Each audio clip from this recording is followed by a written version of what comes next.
নিশীথ radio season ১ episode ১ শেষ যাত্রী। শুভ নিশীথ। আপনি শুনছেন নিশীথ রেডিও। এটা কোনো সাধারণ গল্পের চ্যানেল নয়। এখানে যে গল্পগুলো আসে সেগুলো মানুষ সাধারণত বলতে চায় না। শ্রোতাদের সতর্ক করা হচ্ছে। আজকের প্রথম ট্রান্সমিশন, সাল ২০১৯, স্থান ঢাকা। গল্পটা বলছেন একজন সিএনজি চালক করিম মিয়া। উনি এখনও জীবিত আছেন, কিন্তু সেই রাতের পর থেকে আর কখনো রাত ১২টার পর গাড়ি চালান না। করিম মিয়া ১৫ বছর ধরে সিএনজি চালান। মিরপুর, মতিঝিল, উত্তরা, ঢাকার প্রায় সব রাস্তা তার চেনা। রাত জেগে গাড়ি চালানো তার জন্য স্বাভাবিক ব্যাপার।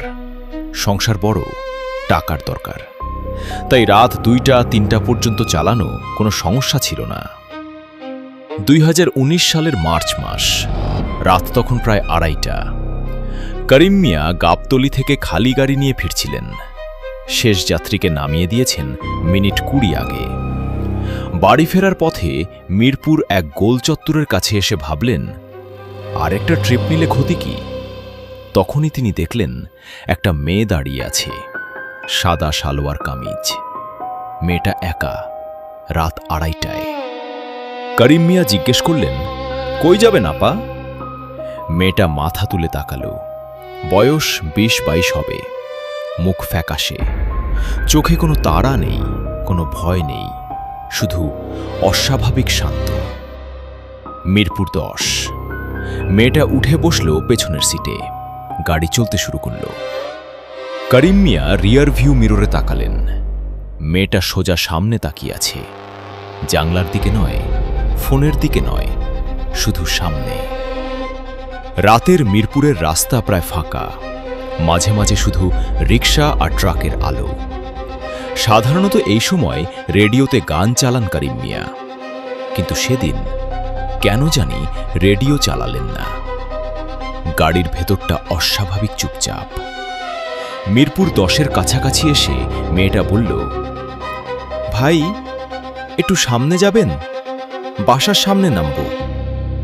করিম মিয়া এগোলেন, তারপর ডানে, তারপর বামে, তারপর আরও সামনে।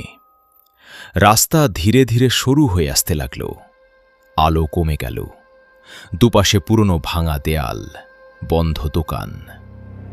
করিম মিয়ার ভেতরে অস্বস্তি বাড়তে লাগল। তিনি বললেন, আপা, এইদিকে কোনো বাসা আছে? অনেক ভেতরে চলে আসছি তো। কোনো উত্তর এলেন না। করিম মিয়া রিয়ার ভিউ মিররে তাকালেন। পেছনের সিট খালি। তিনি দ্রুত পেছনে ঘুরে তাকালেন। কেউ নেই। সিটে কোনো চিহ্ন নেই। দরজা খোলার কোনো শব্দ হয়নি। গাড়ি তো চলছিলই। তার হাত কাঁপতে শুরু করলো, গলা শুকিয়ে গেল। তিনি যত দ্রুত সম্ভব গাড়ি ঘুরিয়ে জেনে সেই গলি থেকে বেরিয়ে এলেন। মূল পরহাট রাস্তায় উঠে একটা চায়ের দোকান দেখে গাড়ি থামালেন। দোকানদার বললেন, ভাই, মুখ এমন কেন? কি হয়েছে? করিম মিয়া কিছু বলতে পারলেন না, শুধু চা খেলেন। হাত তখনও কাঁপছে। পরের দিন সকালে দিনের আলোতে তিনি আবার সেই গলিতে গেলেন। পাশের এক বৃদ্ধের সাথে কথায় কথায় জিজ্ঞেস করলেন। বৃদ্ধ কয়েক সেকেন্ড চুপ থেকে বললেন, এই গলিতে ৪ বছর আগে একটা মেয়ে মারা গিয়েছিল। রাতে সিএনজিতে উঠেছিল। অ্যাক্সিডেন্ট হয়। সাদা কাপড় পরা ছিল।